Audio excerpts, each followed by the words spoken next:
오늘 이 새벽에 오늘은 레위기 16장부터 20장까지의 말씀을 통해서 하나님께서 우리에게 죄를 속죄하는 길을 열어주시고 또 그 길 위에서 우리를 거룩하게 부르시는 하나님의 메시지를 함께 나누고자 합니다. 레위기 16장은 대속죄를 설명합니다. 이날은 죄로 인해 하나님과 멀어졌던 백성이 다시 하나님 앞에 설 수 있도록 하나님께서 은혜로 마련해 주신 특별한 날입니다. 죄는 하나님과 인간 사이를 분리시키는 두터운 벽과 같고 우리의 부정함은 하나님 앞에서 견딜 수 없게 만드는 어둠과 같습니다. 그런 우리에게 하나님께서는 길을 막지 아니하시고 오히려 길을 만들어 주셨습니다. 죄인인 우리가 어떻게 하나님 앞에 나아갈 수 있는지 그 답을 주셨는데 그것이 바로 속죄입니다. 그것을 위해서 대제사장은 먼저 자신을 위해 제물을 드립니다. 왜냐하면 대제사장 역시 죄인이기 때문에 그렇습니다. 그리고 그는 백성을 위해 속죄의 피를 가지고 지성소에 들어갑니다. 이렇게 하나님께 나아가는 길은 우리의 노력이나 의지가 아니라 하나님께서 정하신 속죄의 피로만 열릴 수 있다는 사실을 보여주고 있습니다. 죄를 해결하는 방식은 인간이 만든 것이 아니라 하나님이 정하신 것입니다. 그리고 이 속죄의 절정에 두 마리의 염소가 등장합니다.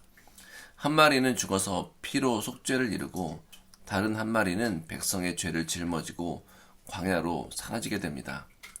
하나님께서는 죄를 용서하실 뿐 아니라 죄가 백성 가운데 다시는 머물지 못하도록 멀리 내보내십니다. 하나님의 용서는 단지 죄책을 덜어주는 것이 아니라 죄의 권세까지 끊어내시는 것입니다. 이 모든 장면은 예수 그리스도 안에서 완전히 이루셨습니다. 예수님께서는 죄가 없으셨기 때문에 자기 죄를 위해 피를 드릴 필요가 없으셨습니다. 그분이 흘리신 피는 모두 우리를 위한 피였습니다. 예수님께서는 대제사장이시면서 제물이 되셔서 십자가에서 피를 흘리셨고 속죄 염소처럼 성문 밖에서 버림받으시며 우리의 죄를 짊어지셨습니다. 그래서 십자가는 단지 용서의 상징이 아니라 죄의 권세를 끊어내는 능력의 자리입니다. 속죄는 우리를 새로운 삶으로 옮기게 하는 분입니다. 예수님 때문에 우리는 다시 하나님 앞에 설 수 있게 되었고 죄의 지배에서 벗어나 새로운 백성이 되었습니다. 그런데 하나님께서는 속죄에서 말씀을 멈추지 않으십니다.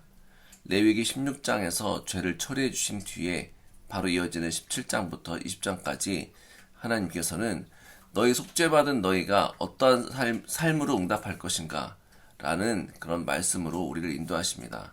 왜냐하면 속죄는 끝이 아니라 시작이며 은혜는 방종으로 흐르는 길이 아니라 거룩으로 들어가는 문이라는 것을 알려주시기 위함입니다. 레위기 17장은 생명이 하나님께 속해 있음을 다시 확인시켜 주시고 우리의 구원이 결코 값싼 것이 아님을 가르쳐 주십니다. 예수님의 보혈로 생명을 얻은 사람은 죄를 가볍게 여기지 않으며 은혜는 우리로 하여금 죄와 싸우려는 마음을 일으킵니다.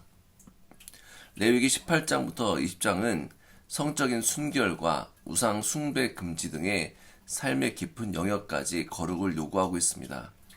하나님께서는 우리의 영혼뿐 아니라 우리의 몸과 우리의 관계와 우리의 욕망까지도 거룩하기를 원하신다는 것입니다. 왜냐하면 하나님께서는 우리 가운데 거하시기 때문에 그렇습니다. 하나님이 함께 하시는 백성은 세상 방식이 아니라 하나님 나라의 방식으로 살아야 합니다. 레위기 19장은 일상의 거룩을 보여줍니다. 정직하게 살고 약자를 돌보고 거짓과 불의를 멀리하고 원한을 품지 않으며 이웃을 내 몸처럼 사랑하라는 말씀입니다.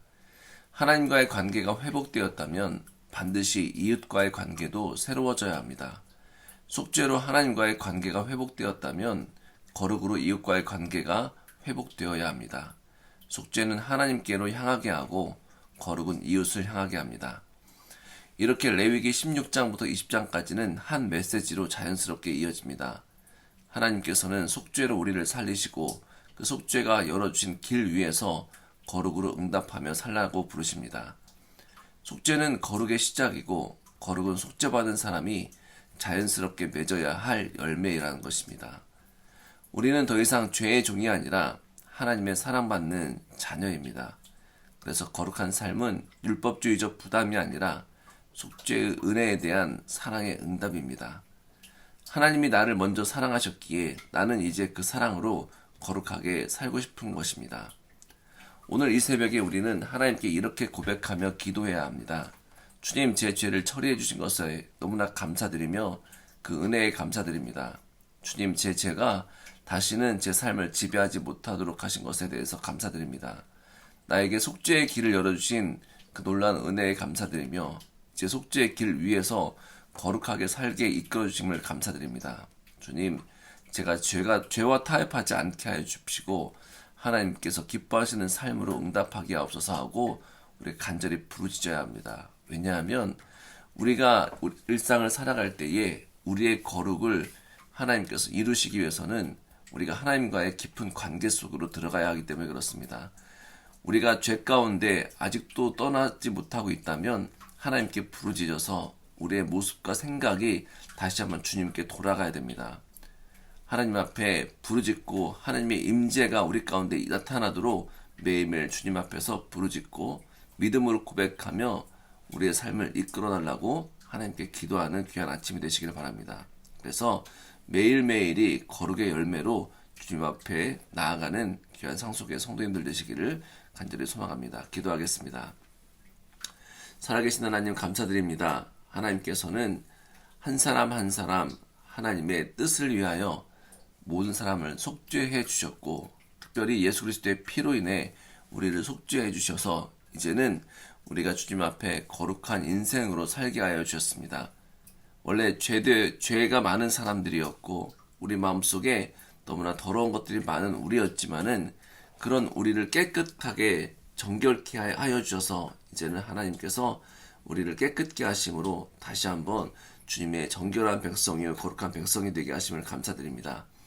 오늘 이 아침에 더욱더 간절히 부르짖는 것은 내가 할 수 없는 정결함, 내가 할 수 없는 거룩함을 하나님 다시 한번 회복시켜 주옵시고 우리 마음에 있는 모든 죄성이 다시 한번 주님 앞에 깨끗하게 씻겨주시고 하나님 우리 생각과 마음 가운데 나를 향했던 마음들 그리고 나의 욕망과 나의 이기심을 향했던 마음들을 다시 한번 정결케 씻겨주셔서 이제는 하나님 나라와 하나님의 의를 위해서 귀하게 쓰임받도록 주님 인도하여 주옵소서. 특별히 이 교회와 우리 성도님들 한 사람 한 사람의 인생 가운데에 하나님의 임재로 들어가는 은혜가 있게 하여 주옵시고 하나님을 만나게 하여 주옵시고 하나님 안에 거하는 귀한 삶을 살아갈 수 있도록 축복하여 주옵소서. 모든 것을 감사드리며 예수님의 이름으로 기도하였습니다. 아멘.